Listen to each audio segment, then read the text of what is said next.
set some time aside towards the end, and yeah, I don't know if the recording stopped. Okay, so let's get started. So usually when I do these kinds of webinars, I want to kind of do a quick activity with you guys, and to kind of, I try to be as interactive as possible with everyone. So I try to kind of do these activities, and throughout the presentation, I'll have some other activities that hopefully everyone will participate in, okay? So just as a quick warm up, I'm gonna do a kind of picture riddle with you guys.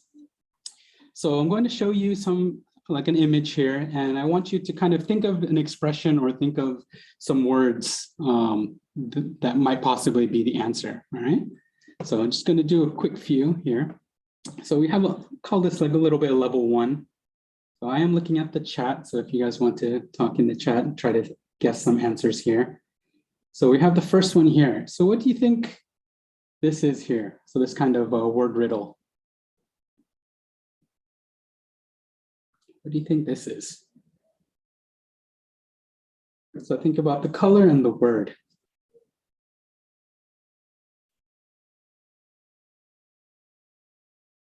Bill, very good. So first one here, we got yellow submarine, okay? So kind of a simple one, yellow submarine, okay? And then how about on this side? So this one's more of an expression. So I'll give you a kind of a hint.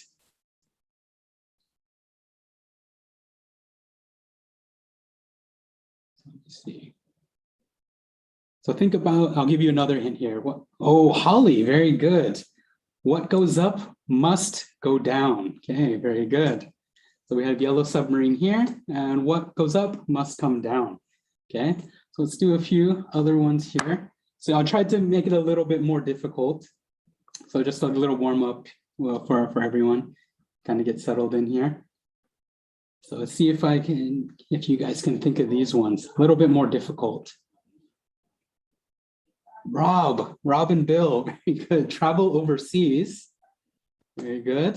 Or overseas travel, very good. Now how about number 2 on the right side?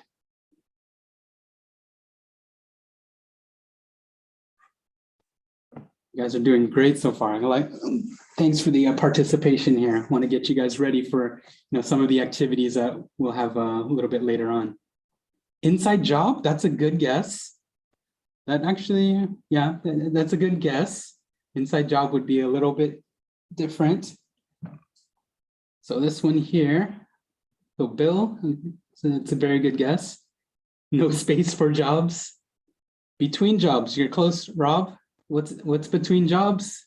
In between jobs. Oh, Namiko got it towards the end. Very good. And then we have the last 2 here. So these ones I think might be a bit more challenging. Oh, can you not hear me that well? Is my volume okay? Yes, I can hear you very clearly. Okay, volume is fine. Okay. And then these last 2 here. Last 2 here. So these ones might be a bit more difficult.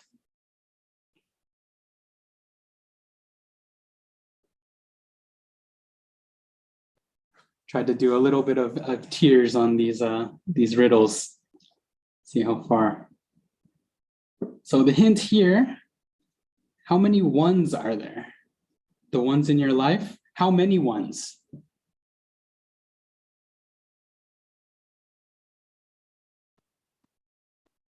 Three? 4. Okay, so there's for once in my life. For once in my life. Okay, very good. And then this one might actually be easy for some people. It's similar to the in between 2 jobs.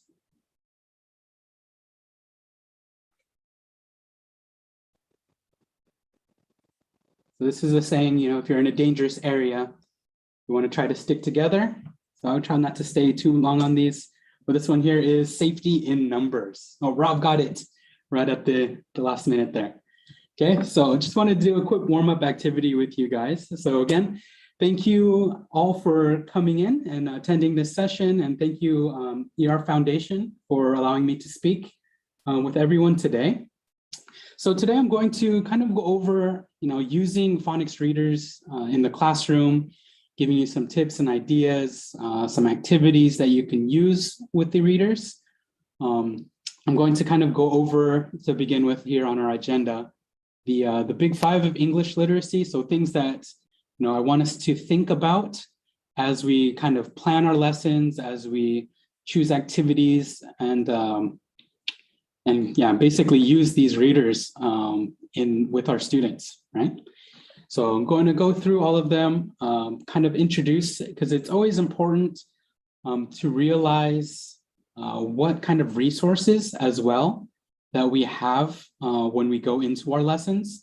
So I'm just going to briefly introduce the series that we're gonna use for our example today, and then go into the lesson tips, game ideas. And at the end, if you guys have any questions or comments, we'll have a bit of time at the end to kind of wrap up. I did leave, or I didn't mention it as I started, but on my title page, if you're kind of, if you're looking for a spot to put your camera, the upper right corner is where I'm kind of made a safe zone, so you don't have to kind of move them to see anything on the slides. So the upper right is the safe zone for the presentation, so you guys can put the camera up there. Okay, so the big five of English literacy. Okay, so there's five main things that we kind of introduce and build with our students to kind of get them ready to become readers. So just kind of asking the attendees here, what are the big five? Do you know what the big five of English literacy? What are the big five?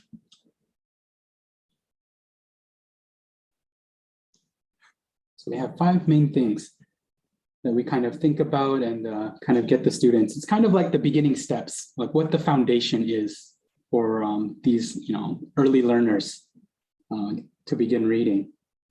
Any ideas? Give you a hint. One of them was in the title of my presentation today, the kind of readers that I'm presenting to you. Phonics, very good. So phonics is one of them. That's actually the second one. WH questions, maybe a bit higher. So we are looking at a bit more earlier. So accuracy, so we have some good guesses in here. Sight words, these are all very important, important things. So phonics and pronunciation, good. Sight words, okay, so there's a few things. So we have for the big five here. So beginning with phonemic awareness. So Zoe, good comprehension is on there. So we have phonemic awareness, phonics, fluency, vocabulary, and comprehension.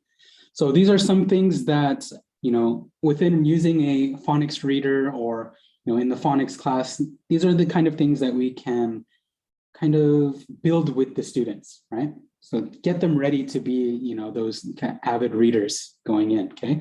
So I'm going to go over what these actually are. So it looks like some of you guys know a few of them. So I saw another one say vocabulary earlier.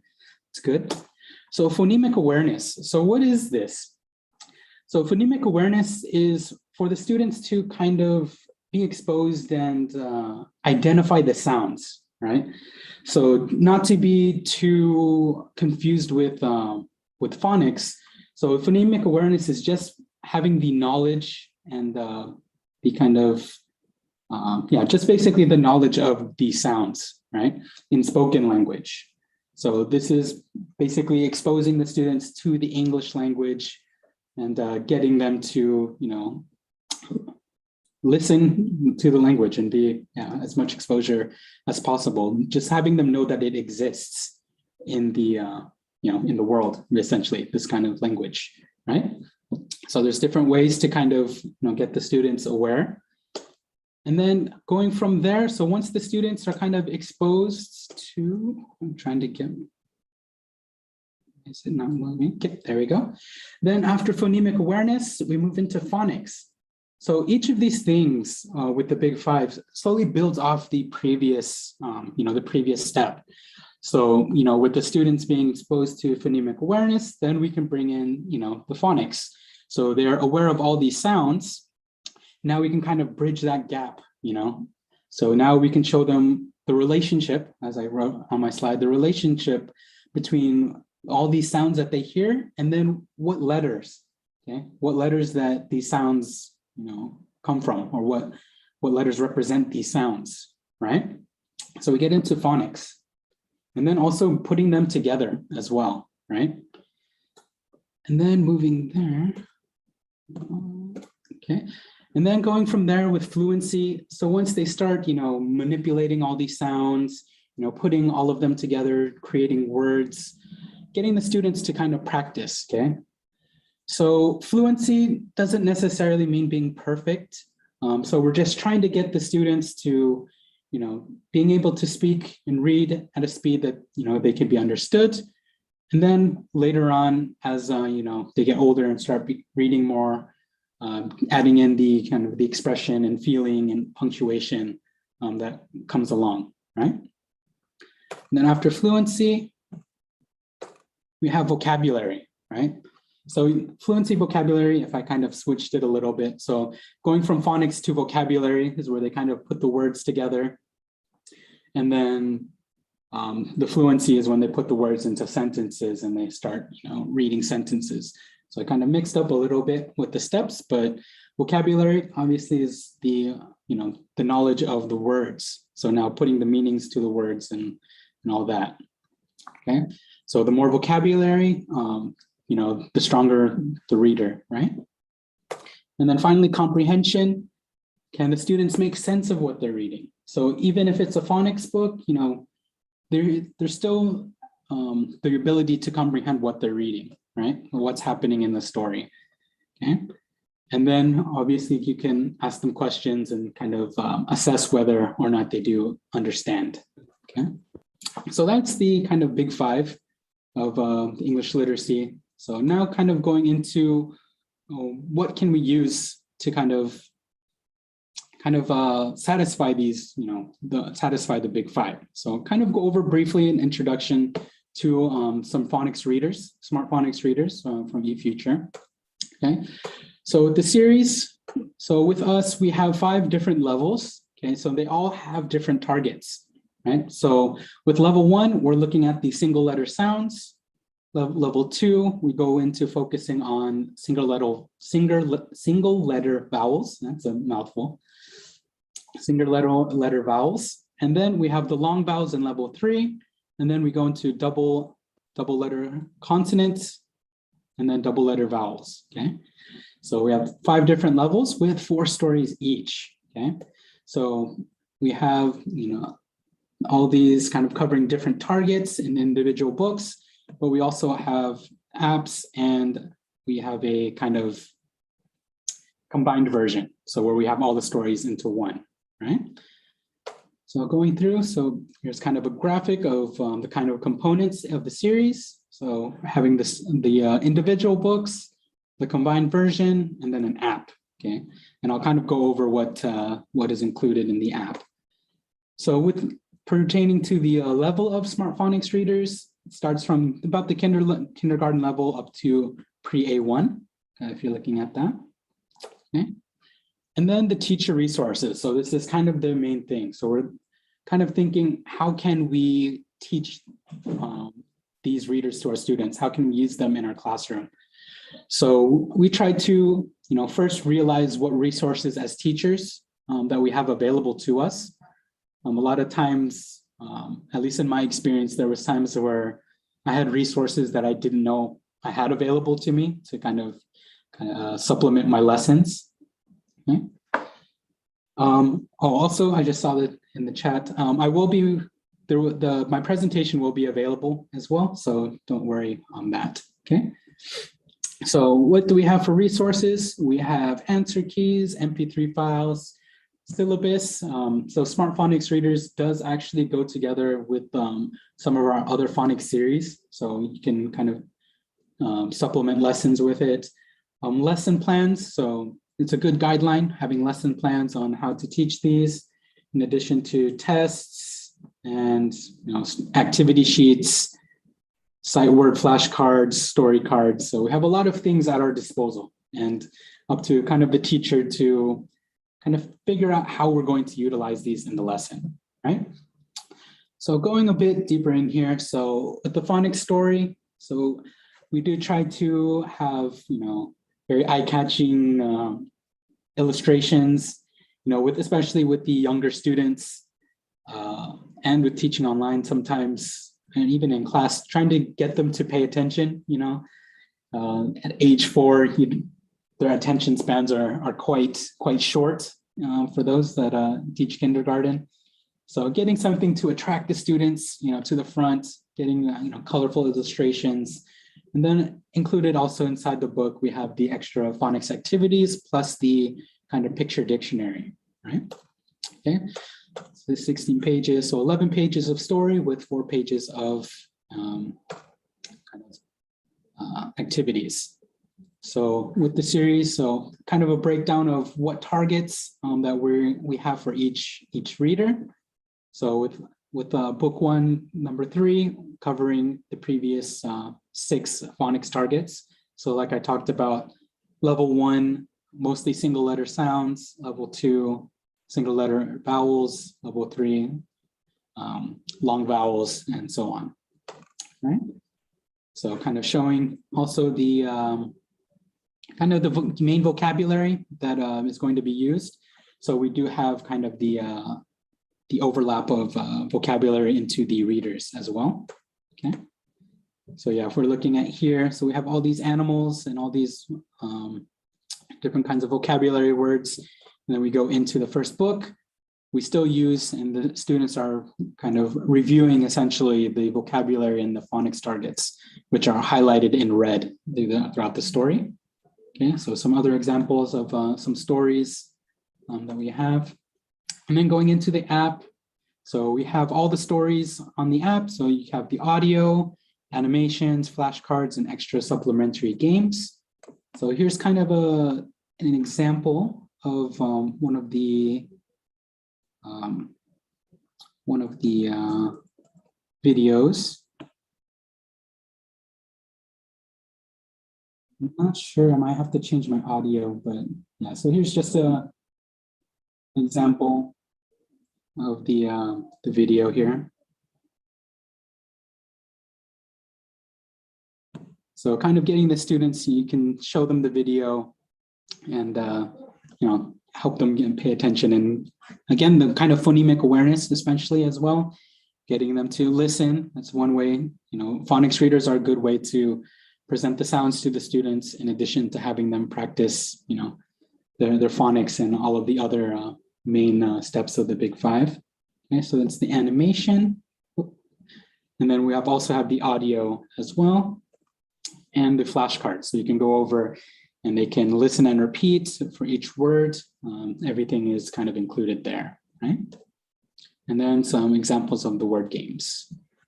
So kind of previewed this earlier with the activity sheets. So these are the ones that are in the book. So kind of reviewing, check and say, and then using the picture dictionary. Again, highlighting the main phonics target of the story, in addition to some sight words. So you can teach the sight words, as someone mentioned earlier in the chat, okay? So we have different activity sheets as well, kind of go deeper into these a bit later, but it helps with the comprehension as well, okay? And then the lesson plan, okay? Check my time. The lesson plan for each story, okay? So we'll kind of go over this and in the tips and everything.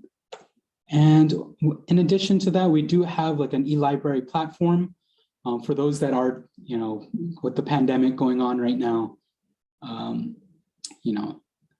with the need for kind of online resources. We do have the readers available online as well. I'm just going to preview really quick the platform.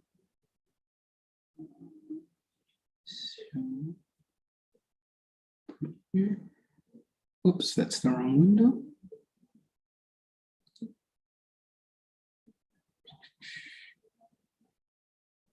1 second, let me go back to my presentation.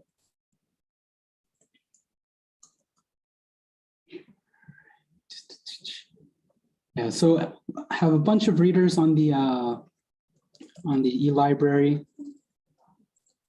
Just go in here. So this is online platform. So if you're teaching online, like I assume a lot of teachers are doing nowadays, especially with what's happening.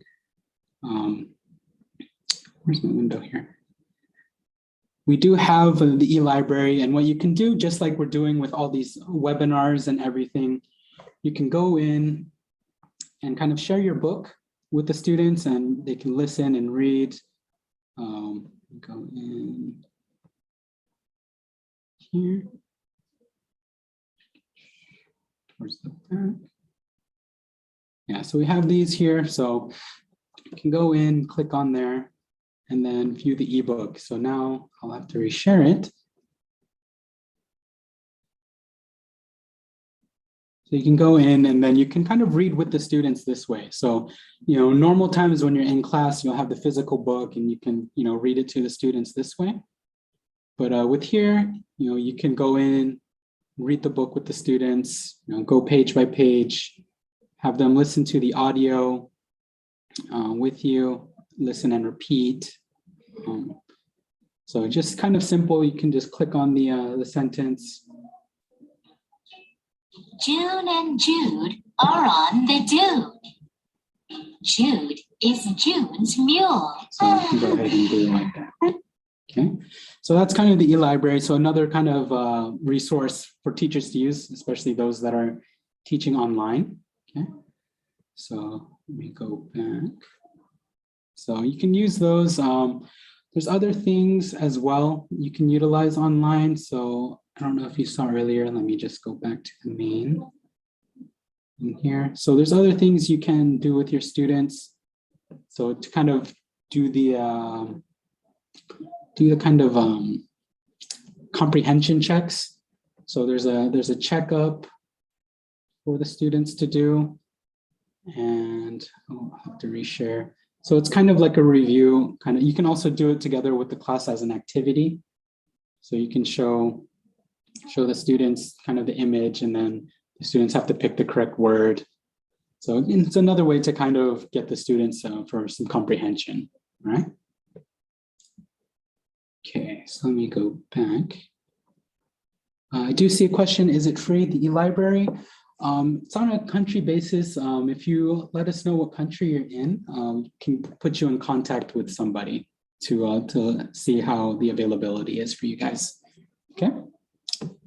All right, so now let's go into the activity. So I've gone over, all of the resources that we have, the stories, kind of the features of it. Now, how are we going to, use this in our classroom? How are we going to apply it, right? So I'm going to kind of get you guys to think about some things and hopefully take away some strategies or anything to use with your students, all right? So again, with the readers, so I'll say this, I kind of mentioned it a few times. You can use them as a supplement. So say you have a phonics lesson focusing on the long U sound. So I showed a video earlier with using the long U. So you can just use this story as a supplement, getting the student, just reading to the students, right? So the students have went through, the lesson, and then at the end, you kind of wrap it up with the story. And that way you can review the vocabulary from the phonics lesson, or just have like a kind of a calm down time for the students, wrap up time, story time, right? Or you can use the readers as the main part of the class, right? So say, the first class of the week, you did the long U from your phonics book. And then the next part, you want to go and review, and you can use the book that way. So you can kind of go take it in steps to have an own lesson plan for the story, okay, which we'll go through here, right? So like I talked about, so say this is your phonics lesson. So we have the A, B, and C sound that we're practicing. So, and then you have the reader that kind of goes through, the different phonics targets, okay? So with kind of reading lesson plan, part of the reading lesson. So we have three kind of big parts of the lesson. So we have the before reading, during reading, and after reading. And time permits a game. The game can sometimes be fit into like the after reading portion. I just have that in there as kind of its own kind of separate section. Okay, so we'll go through each of these and kind of go over some ideas and hopefully, do some activities with you guys on what you can do to go through each of these sections, right? So here's a kind of sample for the before reading section. So we have, of course, talking about the greeting, greet the children. Talk about the cover, show the students the cover, ask them questions, essentially warming up the students, right?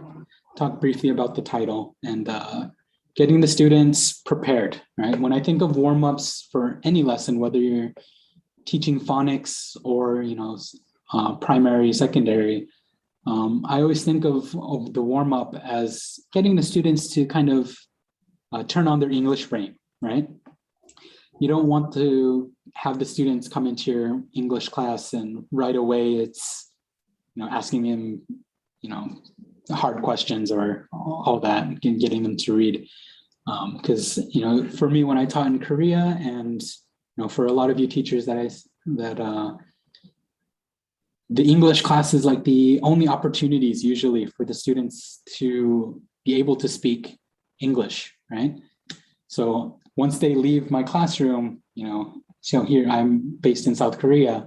As soon as my students left the classroom, the rest of their classes were in Korean. So kind of building them up and slowly easing them into, thinking and speaking in English is kind of very important, right? So that's for a reading lesson. The before reading part is kind of that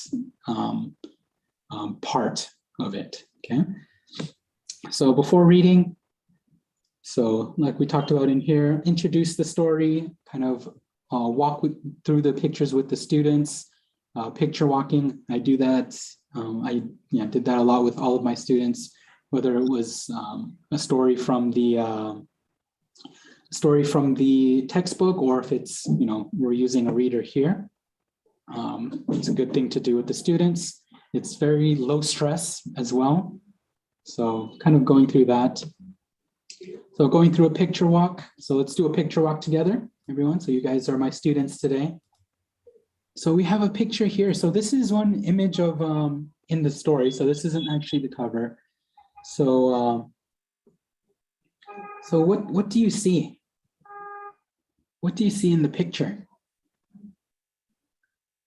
So what do you guys see in here? You see a duck. Very good. You see a duck. What is the duck holding?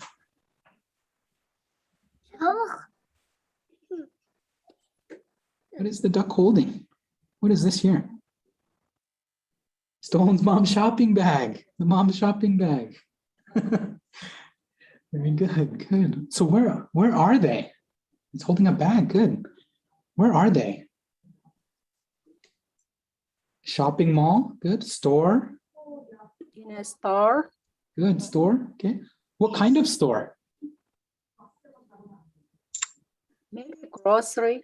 Grocery store, very good. Okay. Then you can kind of go through and doing these picture walks at supermarket, good.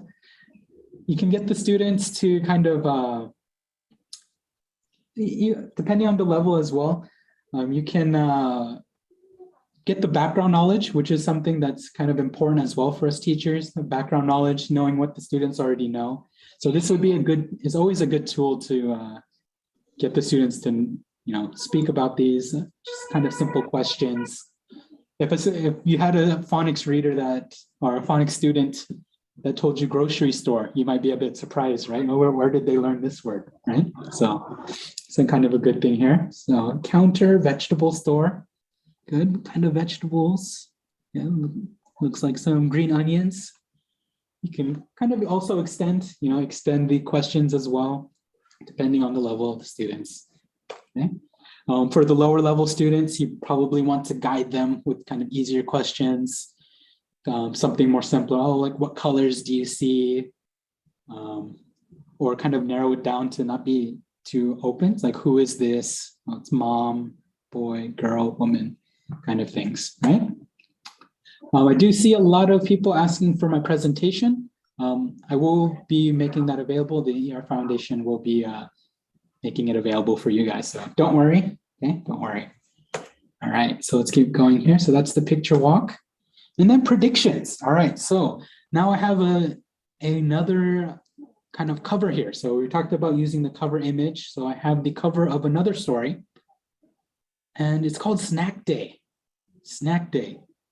So what do we think? What's going to happen in this story? So remember, this is the before reading. So we haven't actually, opened the book yet. So what do we think is going to happen? Bring snacks to school. Yeah, bring snacks to school. Why do you bring snacks to school?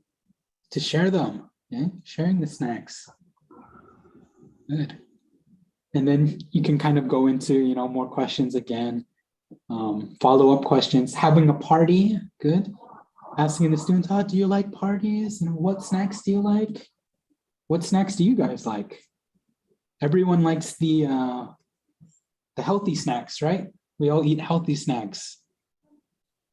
So we bring vegetables and fruits, right? Chocolate. So you can get carrot sticks, right? I'll bring carrot sticks and we'll have a healthy snack day. Okay, so you can kind of do that, play around with the students. Homemade snacks, children's party, good. We can go into the story. So with these predictions, it gets the students as well kind of invested, right? So we're talking about just the cover, right? The students are kind of getting engaged. What are we going to read? What snacks are they going to bring to snack day? Okay? Just kind of engaging them into the story, right? So that's one way. Also, you can do, this is another way to do predictions. Putting the story in order, right? So this would take a little bit. You could use the ebook, or there are some, with the story flashcards, kind of show them, and then have the students kind of guess, put them in order. What order is the story going to happen, right? So you can do that and have a guess. Okay. And then you can also use the before reading, depending on how much time you have. In Korea, we had about 40 minutes for lessons. So you can also, again, if you're using the reader as the main part of the lesson, use the before reading part to review the vocabulary and phonics rules with the students going into it. So kind of do a little bit of review to start. Okay, so there's some things that we can do. So yeah, so I would go over kind of these words. So if we're going over the vocabulary, I'm using some flashcards, right? So we go over the words. So what do we have here? We have ant, okay? Ant. So you can kind of go through it, having the students kind of repeat, prepare for what they're going to see in the story, right? So as you kind of read the story with the students, as you picture walk with them, during reading, you can have them kind of answer as well. So for this one here, I'm going to do a kind of what's missing activity, okay? So I'm going to show all of these words, okay? So I'll give you guys a bit of time to kind of memorize the words and the flashcards here that we have. And then I'm going to take one away, right? I'm going to take one away, and then you guys need to tell me which word is missing, which picture is missing. Oh, whoop. With all my hand gestures, I hit the next slide. Okay, so we'll go over. So first one, we have ant, we have fork, we have bed, book, apple, duck, egg, dog, and frog. Okay, so knowing that I was presenting some adults, I kind of expanded the number of cards. Depending on the level of your students, maybe you just stick to 4 or 3, right? But I trust you guys, so I'll give you let's see. Let's go with the challenge. I'll give you 10 seconds. Okay, I'm gonna count down 10 seconds to kind of memorize what we see on the screen. And then I'm going to change the slide. So probably not doing exact seconds, but 5, 4, Xiaoling, you're ready? 3, 2, 1, okay. And which one's missing?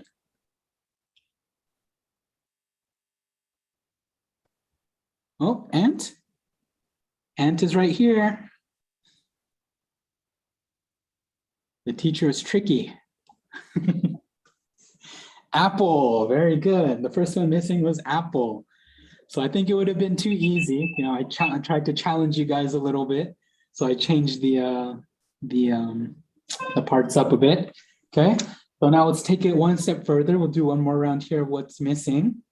Okay, so for those teaching online, this is also another easy way to adapt, you know, something you can do in class to the online setting using PowerPoint. Okay, so let's do one more. You ready? So here, add in another level of difficulty. What is missing? So I made some of the pictures bigger, made some of them smaller. Which one is missing? Book. The book is missing. Duck. Oh, the duck is over here in the lower left. Bed is on the lower right here, the small picture. Oh, there we go. We have one answer. The book. Very good. Book is missing. Very good. Oh, frog is up here. Very good. The book. Okay, so I wanted to challenge you guys a little bit. All right. Okay, and then the next one. So another kind of warm-up activity you can do with the students. It's kind of a slowly revealing activity. Oops. Kind of moving the chat box around. So slowly revealing activity. So you can kind of hide a flashcard behind a kind of blank card, and then slowly show it to your class, and then have them, you know, guess the word or the picture. Again, another way to get them engaged and focus in on the lesson. So again, I adapted it a bit more to the kind of PPT version if you want to do it online. Okay, so oops, let me click here. Yeah, so you can obviously adapt the challenging level or the challenge level. Okay, so what is it? So obviously, so this is my imaginary card. So we're going to kind of slowly show it. So this one is a word. This one is a word. So this is the first part. What letter do you think that is? Or what word do you think that is? So we have a guess, a book. I think it's a K. X could be an X. Box or fox. And then if you're with your students, you can kind of, you know, play with them a bit, ask them to say more, please, or, you know, kind of get them kind of eager, you know, to know what's next. So like all of you, you're guessing, yeah, what's next, what's next? So let's see, let me show a little bit more. So it is a K, and we see a little bit of the next letter. See a little bit of the next letter. So let's, so we're seeing a lot of books, fork or book. So it is an O. And very good. It is book. It is book. Very good. Okay, and then you can have the students listen and repeat. Book. Okay, kind of go through. Okay, so we have another one here. So I'm going to go in a different direction. So we went left to right the last time. So now we'll go from top to bottom. So we have this one here. So now we have a picture. We have a picture. So this is not really helpful, but I'm kind of interested to see if you guys have any guesses. Duck, okay, we did have duck. Chick, okay. So I'll give you a hint, it might not even be a word that I've showed yet. So, but for some of you. So let's go, let's keep showing some more. Chick, good, could be the top. Duck, oh, is it a duck? What is this? Dog, cook, duck, fish. It's a fish. Okay, this one. Bird, yeah. So going from top to bottom can look like so many different things, right? Getting the students to kind of, you know, go through all of their words, or, you know, in this case, kind of going through your imagination of what the picture actually is, right? So that's another way, kind of do kind of warm up with the students, or review at the beginning. Obviously, you don't have to do this particular one at the before reading. You can adapt it and use it to the after reading, or even use it as your game, right? You can use this as your game. Okay, so now let's go into the during reading. So we have the before reading, now we'll go into during reading. So now we're going into the actual story, right? So now the students will be listening to the story. You can show them the video, the animation, having them listen, and again, listen and repeat, and then maybe read together. So there's different reading strategies that you can do throughout here. And again, you can picture walk with them, okay? Kind of get them immersed into the story, right? So picture walking, you don't only have to do in the before reading with predictions. You can do it as you're reading the story, right? So you're going through the pages. And so here we have some example questions. What is the boy looking at? Where is the frog sitting on? And then also, you know, getting them to identify, right? So we have all these words that we went over and reviewed with the phonics sounds. Can they find the picture on the page, right? Could they find the duck? So I showed you the duck earlier. Did they find the duck? Could they find the bag, right? And then at the end, kind of retell the story as well. So you can retell the story, talk about what happened and all that. So this is where, if we're looking back at the big five, this is where kind of the fluency practice comes in, right? So we're getting the students to practice speaking, practice reading, you know, having them follow along with the audio for, you know, that speed or for the kind of the feeling and all that, right? So this is one way. So there's different strategies to kind of read the story. So these are just a few of them. So choral reading. So this is, you know, reading together. Okay, the students read along with you. Putting the students in pairs to read. Echo reading, you know, listen and repeat. And then timed repeat reading as well. So this kind of gives them a bit of a challenge to go through. Okay, so here's an example of some timed reading. So again, like I talked about, kind of focusing more on the fluency, right?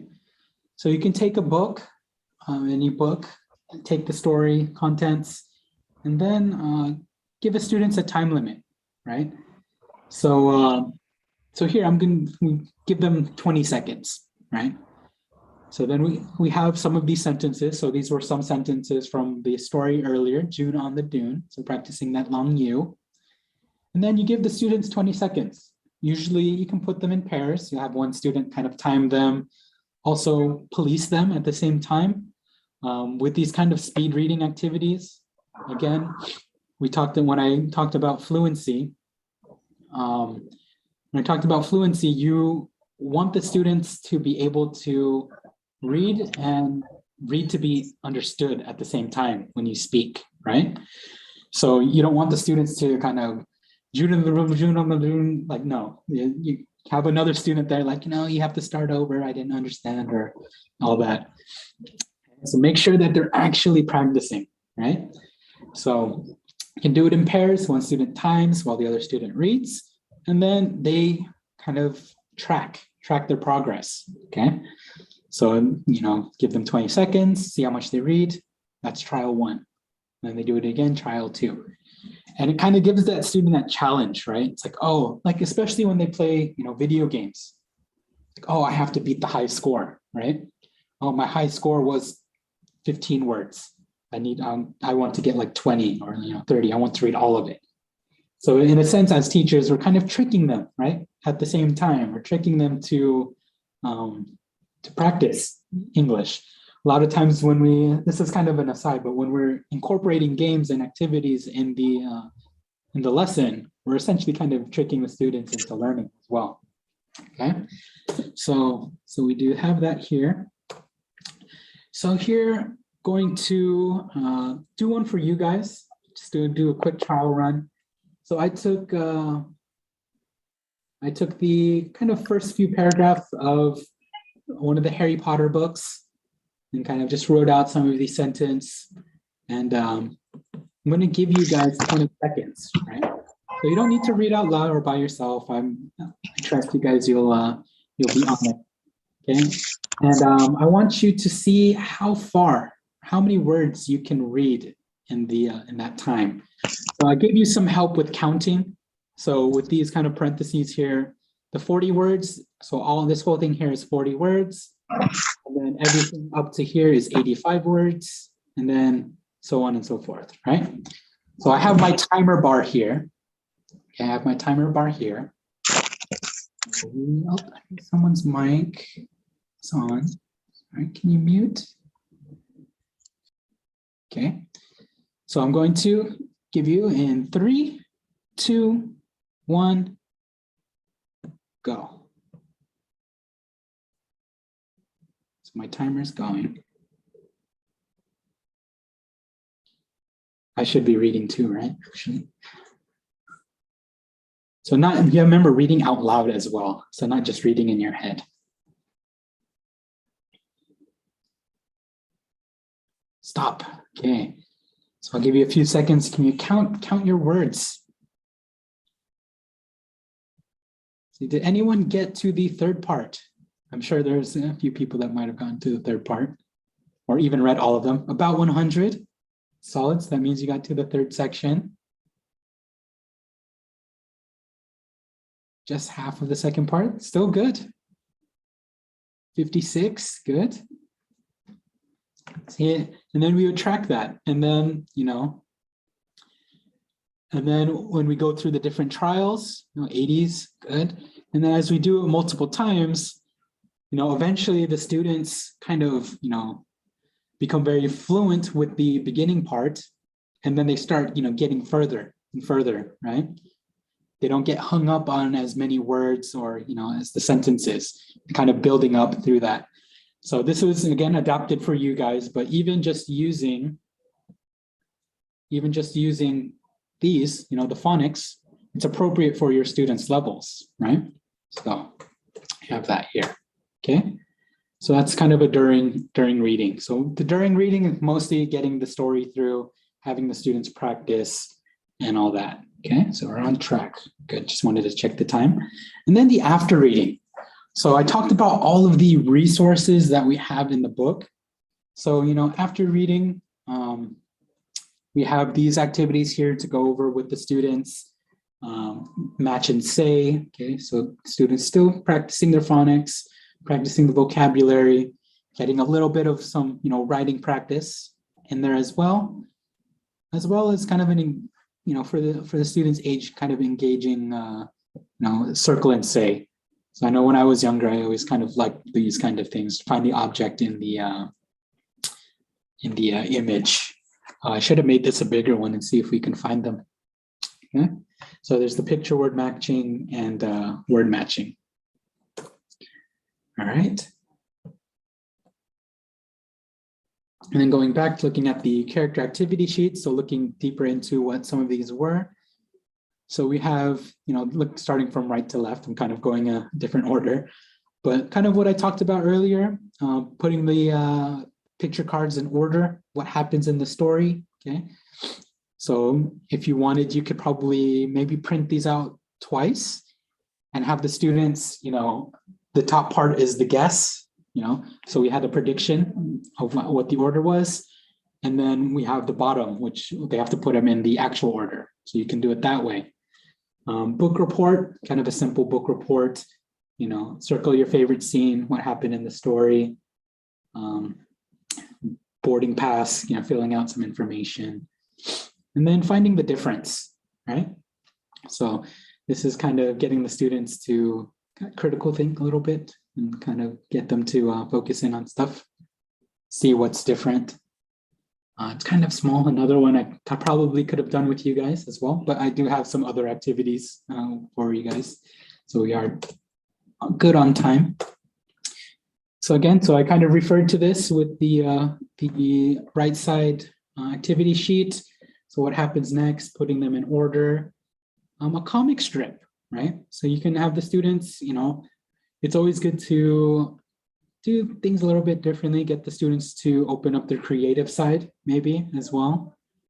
So we have, these stories here. And then just kind of something simple like this, giving them 4 boxes and then having the students create their own version, right? Get their own version of the of the story. Okay. All right, this is the comic strip.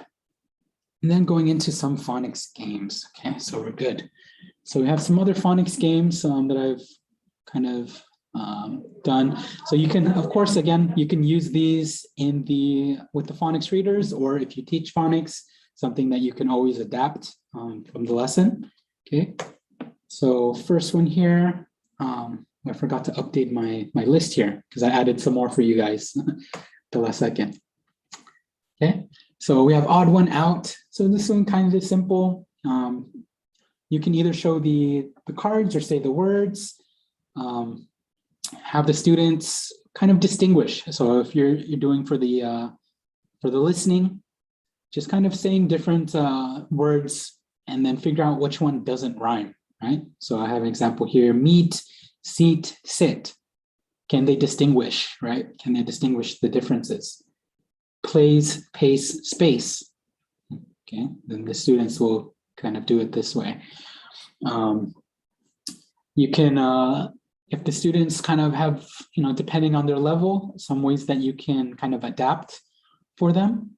If you're doing 3 words, kind of something as simple as giving the students a 1, 2, 3 card with a 1, 2, and a 3. And then you say the 3 words, and the students will put up the number that they think is the odd one out, right? And then you can kind of get the students to say the word together, the one that's the odd one out, okay?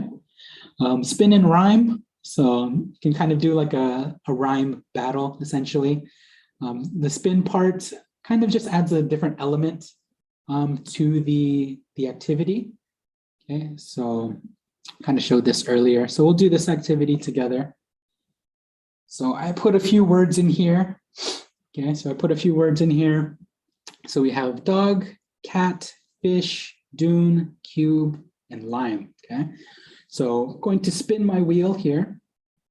And then I want you guys to try to think of as many words that rhyme with the word. Okay, so let's go ahead and spin the wheel.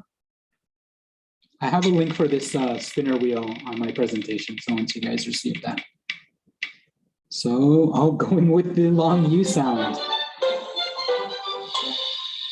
So dune. What words rhyme with dune? Dune. Did I choose a horn? Tune. Very good. June. Very good. Pune. What else?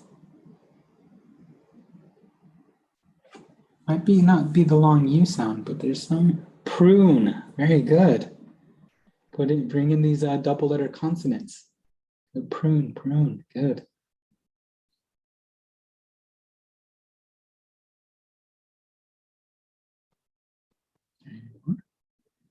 Wound, wound. It does have the long U. Prune.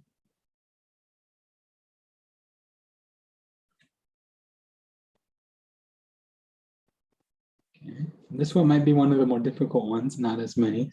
So let's do one more spin. Noon, good. Spoon can also be another one. Depending on if you want them to focus on the long U or like the spelling of it or just the sound, you can also vary it that way. So let's do one more.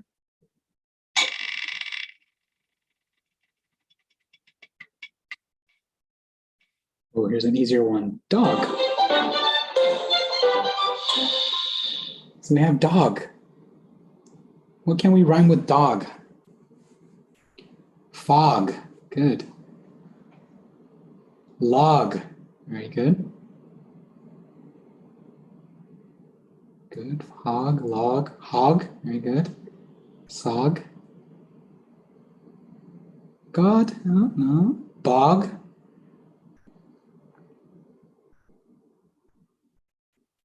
Frog. Very good.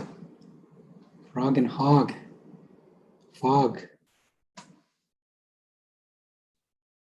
You guys are great. Cog maybe as well. Cog wheel. Okay. So you can do it this way, okay? So you can do it, different words, focus on the words. You could even change it if you wanted to use the wheel, just to put the phonics targets instead of the words for rhyming. You know, have the students think about what words have we learned for, you know, this phonics target, right? So with the wheel, it adds a different element into the class. Students watching, you know, they're focusing on the wheel, what's it going to land on, the kind of suspense, you know, kind of adds a different element to the lesson that you could use. Yeah? Gets the student a little nervous at the same time. We'll anticipate what's going to happen. Okay. All right. So let's go over another one. So I have another activity here. So draw a picture. Okay, draw a picture. This one here is erase the sound. So we're going to draw a picture and then erase the sound. Okay, draw a picture and erase the sound. So, you know, in the classroom, you know, you have your whiteboard on Zoom. We could even, we have the whiteboard as well, the whiteboard function that we could use. I'm not going to attempt to draw the picture on here using the whiteboard function, but that is a thing that you do have available to you to utilize. Okay, so what I did was I used PowerPoint and took some of the images. Made some images and I made a snowman. Okay, so this is my attempt at a snowman. The color should be orange. Okay, and that's important for the game. I didn't realize the color of the nose changed, but so then you give the students the phonics targets, right? So erase the C sound. So what should we erase? What do we need to erase? So technically there's actually two C sounds that you could erase, but remember this one should be orange. And then when you make a snowman, what do you usually put for a nose?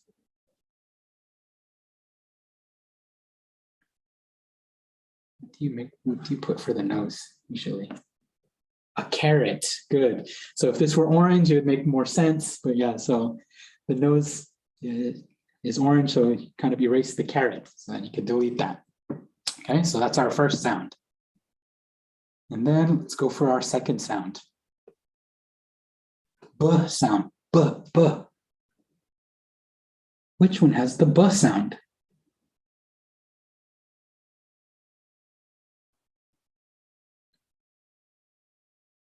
The button, buttons, good. Box, yeah, this is a box, but you know, remember if you're building a snowman, that would be more of the thing. So buttons, very good. The buttons, very good.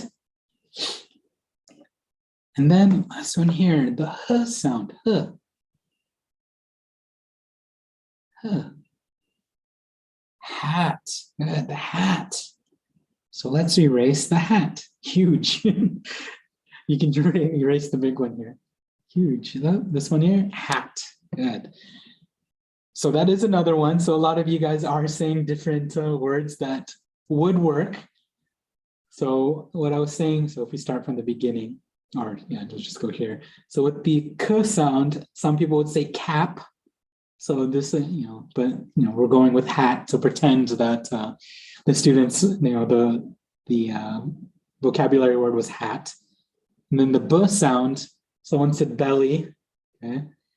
Other ones could be body. I've gotten body before as well for this one to erase. And the h sound, head. That was actually the first one. Someone said head in chat earlier, and that was actually the first time that I've gotten that answer. So we could erase the head as well. Okay, so erase the sound. So you can do this with a lot of things. Yeah, depending on, you know, what images you can create and draw. Okay, so a snowman, you know, is a pretty simple one. You know, a lot of items on there. Okay, the mystery bag. So this one here, you can use real objects or flashcards. You can still do this with the students. This is kind of a bit similar to the slowly revealing activity. You could do it that way. essentially the students will be guessing and you can give hints. If you were doing this in person, of course, if you had real objects in the bag, you can have the students feel the object in the bag and then have them guess. Otherwise, you can kind of review, say we were doing the what's missing, can show them different flashcards, put the flashcards in the bag, and then kind of pull them out or have the students guess which one you're holding. Okay, kind of do it that way. Guess what's in the bag. Okay, and then we have I Spy. So something I did a lot when I was a child, when I was younger. And so basically you can do the phonics variation of this. So giving the students again, a phonics target, giving them an image to look at, and seeing what words. Okay, so let's do this one together as well. So again, going with the B sound. So looking at this picture, what do you see? Do you see the B sound? Okay. Ball, good. So we have a ball here. Button, good, where's our button? Try to find the button. Pretty sure there's a button. Here's a button, I think. Balloon, good. Bag, yeah, there's a bag here. What else? Bug, very good. And you can focus on, what about colors? Blue, very good. As soon as I said that, someone said blue. Bear, bunny, very good. Brown, okay. Boat, is there a boat? Did I miss the boat before? Okay, see the boat. You might have better eyesight than I do. Zombie, good. Bottle, good, the bottle, Tabasco, hot sauce, okay. Very good, let's go with another one here, K. Sorry to briefly interrupt the presentation. There is, if anyone would like to talk to Larissa Tazarovich about her video presentation, or talk to Rob Waring about his video presentation, there are breakout rooms where you can go and join and talk to those two presenters. If you look at the bottom of the breakout rooms, you can join them. If you need help with the breakout rooms, if you send me a message in chat, I can help you get to the breakout rooms. Sorry to interrupt you, Gary. Yeah, no worries. Yeah, feel free, go and use them as the resource. They're very knowledgeable people. Okay, so very good. So let's see some carrots, camels. Very good. And then we have one last one here, the D sound, D. Donkey, is there a donkey? You guys might have better eyesight than I do. I was trying to, always looking into some of these. Duck, dinosaur, very good. The ducks here. Dolls, very good. You guys are doing great. Thank you. I love the participation, everybody. Dinosaurs, good. Dog, very good. Okay, so you can kind of go through here. Also, always try to keep them, especially if the students are kind of off, can kind of steer them into another direction. Dolphin, if you're talking about this one might actually be a whale up on the top. Dwarf right here. The 7 dwarfs, very good. Okay, so that's I Spy. So you can just, take any random image and then you can kind of do an easy, easy prep, a low prep activity that you can do with your students. Okay, so go through some other ones. Battleship phonics. So again, another game can adapt for your students. The students, when I was a student, a young student, young child, we had a game called Battleship. I don't know if anyone here has played Battleship before, but basically similar to the actual board game, very easy to make. You can make a table, and then the students will, pick different marks on the table, and then the students have to kind of guess. the other student's board. Okay, so each student gets one board, and then you kind of do it like this, right? So how you can adapt the game. So when I was a kid with the board game version, so these would be numbers and these would be letters. So you'd be like, oh, A1, F3, and you kind of guess that way. So on here, you give the kind of the end of the words, and then you can give the beginning of the words on the top, and the students have to say the word, right? You have to say the word and the students will kind of mark it. So here, if a student said hog, then you would put a mark here and the student will, the student would say hit, okay? And then they would get a mark. And then the object of the game is to kind of find all of your partner's marks before yours is, okay? So it's a good way to have the students practice the words. And sometimes, the two options might not actually have a particular word. So like ED and S is said, and that's, you're just having them practice, right? And you're just having them practice the saying or practicing the sounds. So yeah, so you could do it this way. Yeah, so that's Battleship Phonics. Check my time. Ooh, perfect. Good timing. And then another one, phonics dominoes. So again, taking basically, depending how old, like for me, when I was a teacher, I tried to think about a lot of the games I played when I was younger. Dominoes is one of them as well. And then how can we use this in the English classroom, right? Games are always fun for the students, getting the students to practice what they've learned and all that. And what are some ways that we can adapt, the games that we enjoyed and played when we were younger and make it so it's, for English learning, right? So getting these phonics dominoes, just making tiles. So again, similar to Battleship. So we have the top one being the single letter sound. And then say if you're reviewing the long vowels, you can use them down here. And then the object is to kind of match them together, right? So what words? So if we're given, here, let me use the drawing tool on here. So if we're using, say we're handed, these are our tiles, the first four. So using the L, where can we match it to the bottom row? What's a word we can make? Lime, good. So you can match it, oops. Oh, it's a little bit of blank on there. So lime, good. So then now we have the W.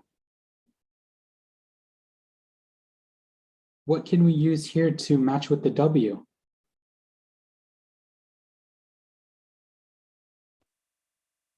Wine. Yeah.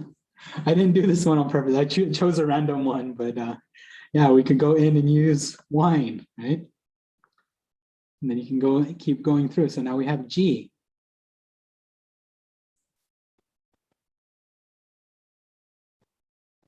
I see a lot of people answering wine. G. So then if we had this one here, we can go over to gate, right? Gate. And then V. Yeah, V I was hoping actually to go over here. So V might have to wait a little bit for V. Vol, Voon, Vope, Voot, aren't really. Yeah, so you kind of go back to Vine, kind of do it that way, right? So that's kind of the concept of phonics dominoes. So you can make a lot of tiles so the students have a lot more options, right? So if this was the student, or maybe have more than two students to play the game, play it in groups, right? So you can do it that way. That's phonics dominoes. So here we have another activity. I think this is actually my last activity. So we have a TPR. Do you guys know what TPR stands for? A lot of times I just say TPR assuming, so I want to make sure. No. Do you know what TPR stands for? So TPR stands for, very good, in chat, total physical response. So getting the students to kind of move around, right? So this is kind of an activity that you can do to get the students to kind of, get a little bit of action going, right? So you can take the, sentences from the story. So here I just have 4 quick sentences, and then get some symbols. And then with each symbol, assign an action to it, right? So triangle would be spin, square would be jump, and circle is clap, right? So you'd have the students. So the first round, the students are just practicing. Okay, so you'll read the sentence. June and Jude are on the dune. Jude is June's mule. The sun is hot. The dune is very hot. Okay, so that's round 1. Everyone reads together, a little bit of choral reading, and then you move on to the next one, right? So then you put some symbols on there. So now the students have to do the action while reading, right? So June and Jude are, okay, I can't really spin my seat. I have a stationary seat, but then they would spin as they're saying are on the dune. June is June's mule, and then so on and so forth, okay? And then you can kind of keep challenging the students a bit more and add, the next level, okay? So then we have two different symbols. So June and Jude. So now they have to spin and clap, right? And then here they have to jump and clap at the same time for TPR. Okay. And then you can go even further. And now we have one where they have to do the same. So I will say, if you're doing this in your classroom, or if, technically you can't do this if you can see the students' cameras, make sure that they have enough room if you're having them jump and spin and all that. Some other actions I've done is like duck. So they have to just like duck down, or, say loudly. Your kids, yeah. So there's a little bit of management that you'll have to do with this activity. In my class, I had to make sure that my students weren't too close to each other. Because sometimes when they would spin, they would, their wingspan, like their arms would flail out. You don't want them to kind of hit the student next to them. Just kind of, depending on how big the size of your classroom and the size of your class is, you can do it that way. You can vary it as well to, if the students can do it, like a last student standing. So how I did it, so you can adjust this activity obviously with different levels, like up to the elementary level. So what I did with my 6th graders when I did this kind of activity, students would go one word at a time, right? So one student would read June, next student would have to clap and spin for and keep going. And then if the student, kind of messed up, they would be kind of eliminated, and then we'd keep going. So a lot of these activities, you can adapt them, to for those that are kind of teaching maybe a little bit into elementary or even higher up. You can adapt some of these games to that, right? Okay, so let me see where we're at. Perfect timing. So just a quick wrap up again. Someone asked in chat what the big 5 was for English literacy: phonemic awareness, phonics, fluency, vocabulary, and comprehension. All things, hopefully, that when you think about using a phonics reader, we can satisfy every single one of these, no matter what level the students, right? So phonemic awareness, just reviewing again, getting the students to be knowledgeable, aware of the sounds in spoken language. So using the readers for phonemic awareness, them listening to the story audio, them listening to you read is satisfying that, right? With the phonics, if I showed you again the kind of story pages, we have the phonics targets highlighted in the reader. So the students are practicing it even with the vocabulary, or kind of jumping ahead to the vocabulary, getting the phonics target and the vocabulary. Sometimes, actually not sometimes, they do go hand in hand, right? They do go together. And then with the fluency, again, just getting the students to read, different strategies to do that. I'm sure there's a lot of good things coming up. This is a reading conference, to kind of practice the fluency and the comprehension. So hopefully, today I, if anything, gave you a jumping off point for some of the things and all of the great presentations that they have prepared for you guys in the coming days. So there's that. And then comprehension as well. Again, comprehension relative to, the phonics readers. Can they, do they understand what the words, the vocabulary, do they understand what's going on in the story? Just kind of simple things. Again, it's too easy when we think of comprehension as like, oh, we jump up to, some of these other stories, like, that we read, these other books, novels and stuff, comprehension. But, remember to think on the level of the phonics, and comprehension can be as simple as just a word. We don't have to look at too big of a picture, right? Okay. So now I think I have, almost perfect amount of time for questions, comments.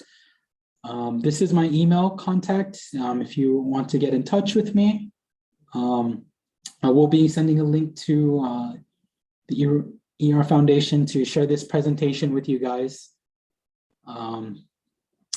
So thank you guys so much for, sticking around with me, and most of all, participating in the activities. I always enjoy trying to be as engaging as possible with the audience.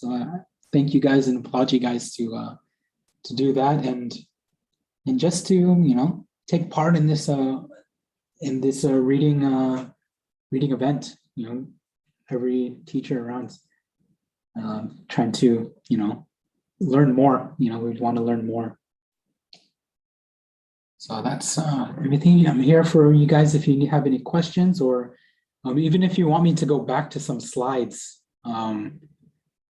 Please let me know. I can easily go back and show you some of the stuff again. You will have this available, like I said. So thank you guys so much. If you have any questions. Gary? Yes. Yeah, is it fine if I'm going on voice for the questions? Oh, yeah, I think that's okay. Yeah, I don't think there was any set up that way. Yeah. Yeah, thanks a lot. Okay. My name is Mahinder and I'm joining from India. Oh, yeah. Nice to see you. Thank you. Yeah, thanks very much actually for putting all of this together for us. But I have a question about use of the L1 knowledge, because now we're dealing with phonemic awareness and phonics. And basically what we're saying is we are trying to familiarize the learners with the sound system of the target language.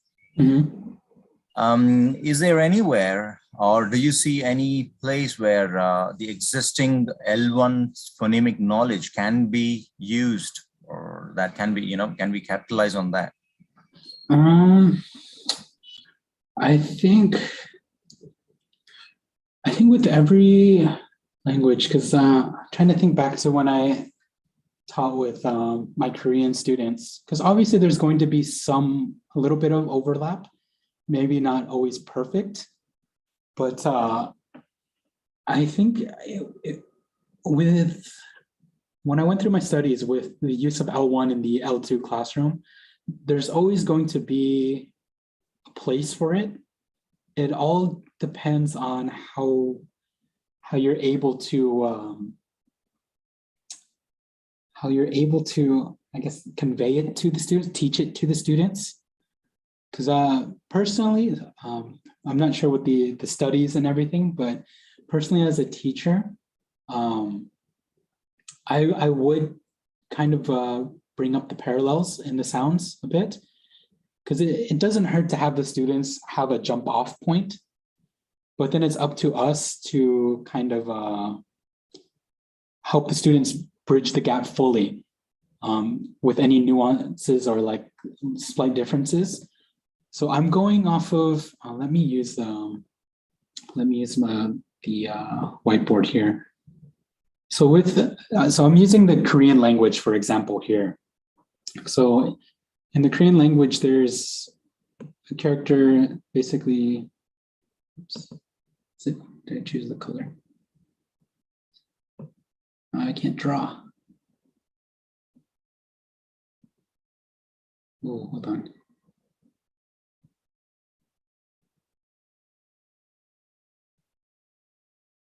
Hold on, let me see if I can just use a text box.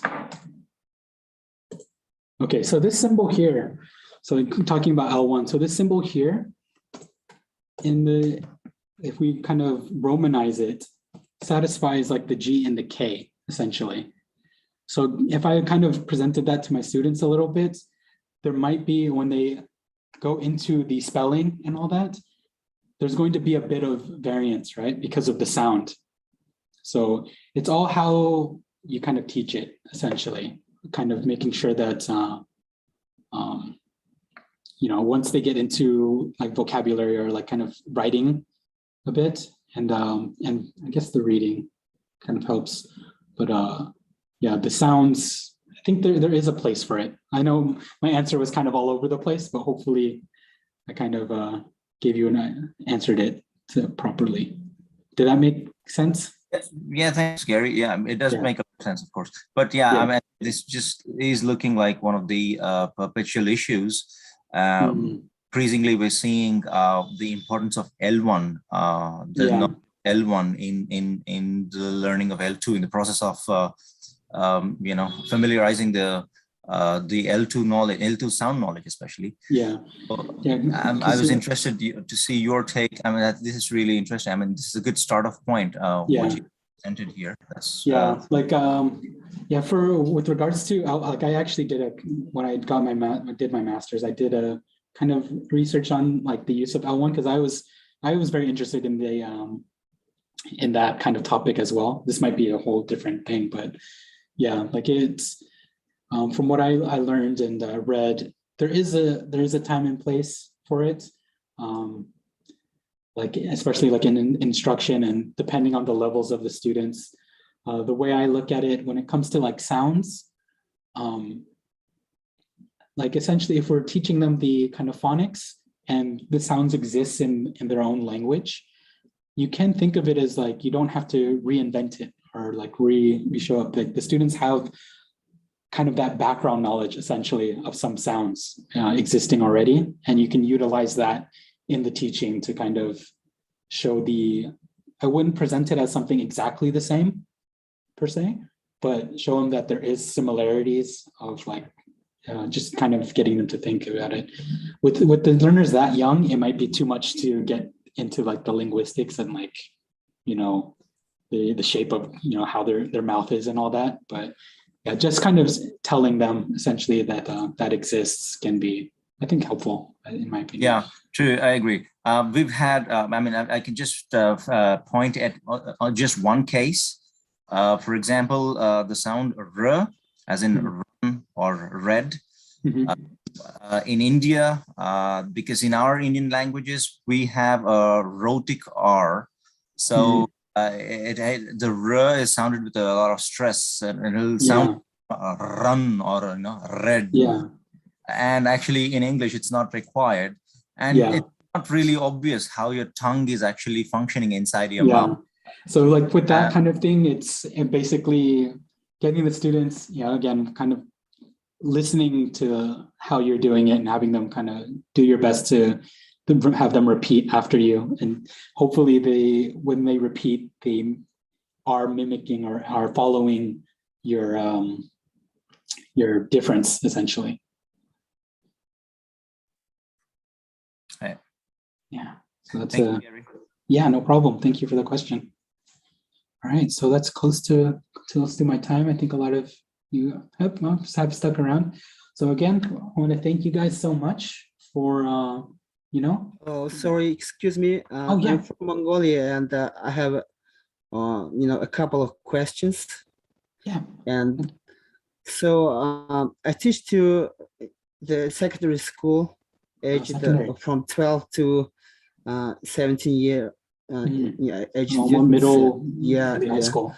So your presentation was really great, and I really appreciate of your session. And you know, could you please give us any your contact that could be like more helpful for us to contact you. Oh, Any yeah. contact information. Oh, yeah. So here, I'll show my slide one on more the time chat here. here. Yeah. So here's my email. Sorry. Your Yeah. email, but okay. So we can use your email, right? Yeah, you can All right. contact me and I'll answer any extra questions for you guys. Yeah, and thanks for your ideas. So your ideas are really good, and very useful for any age, especially for elementary students. Yeah. Yeah, thank you. Thank you for attending. Yeah, I look forward to, feel free, any questions, guys. I utilize it as a resource, try to share my experiences with you guys as well. So, yeah, appreciate Gary? that. Yes. Gary, thank you for your presentation. And I am Zina from Mongolia. Oh. And the Big Five English literacy is presented from state school or the private school. Which sector is that available? In compare with our national program for the secondary education of English, actually we do not have a curriculum for this phonetics, and these all Big Five are unable to use because we need to combine this one, the extracurricular. Is that the Korean state school curriculum or not? So the Big Five isn't actually a curriculum. It's more of like a kind of literacy, like theory, essentially. So these are the kinds of things with beginning learners, the kind of things that we should focus on, essentially, or kind of think about as we teach, that we're developing for the learner. So these are kind of the foundation for the students to develop in order to be, in order to become an avid reader, essentially. So it's not any kind of curriculum. So it's more so things as a teacher that we're thinking about. Are we developing these things? Are we satisfying these things for the student? So you can, like I talked about, you can do different things in your class to satisfy those 5 things. Because my question is really want to know that we have a national program. It has a curriculum. It has a standard. So, for example, the foreign language in Mongolian secondary school starts from the 5th grade, and the picture reading starts, and there is the less program to teach about the phonetics and some awareness of the phonemics. So, it's mostly the extracurricular. Yeah.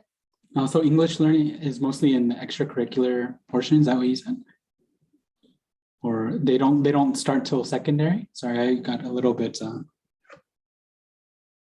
Yeah, if you can email me this, I can give a more detailed question. I might be going over a little bit of my time here. So yeah, so please feel free to email me and I'll kind of give a more detailed response for you.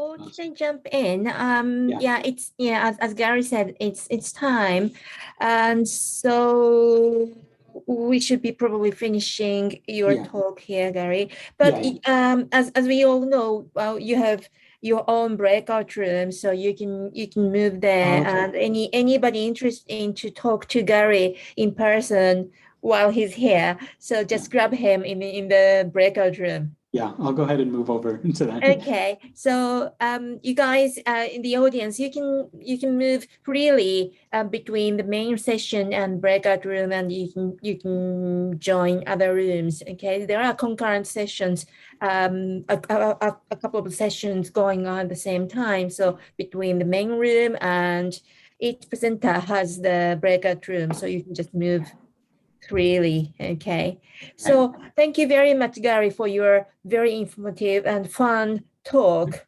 Yeah, thank you guys so much. I really envy you as a teacher. Okay, just give him a big reaction to Gary. Thank you. Thank you so much.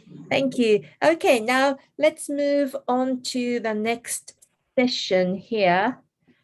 Okay, so Just can I the next session will be about 15 minutes. We'll start in about 15 minutes at 3:45. Okay, thank you.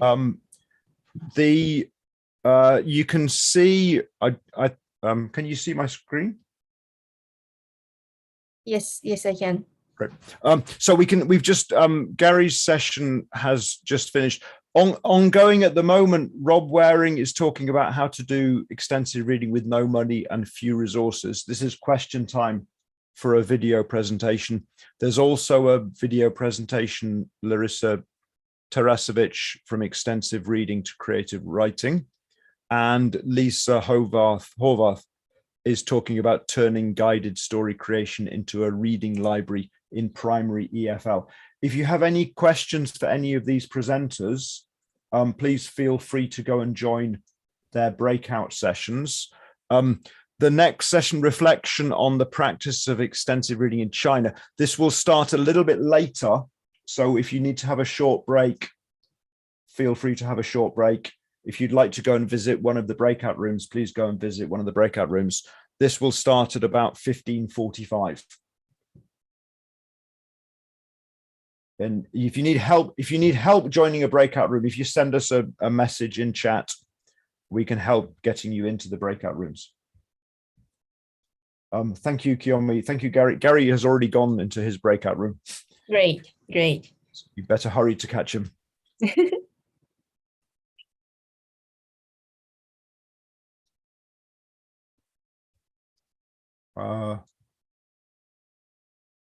Ugan Baya Batball, you have your hand up. Do you have a question? I think he had asked. He's asked before. Okay. Yeah, I asked before, sorry. Okay, great. Sorry. Thank you.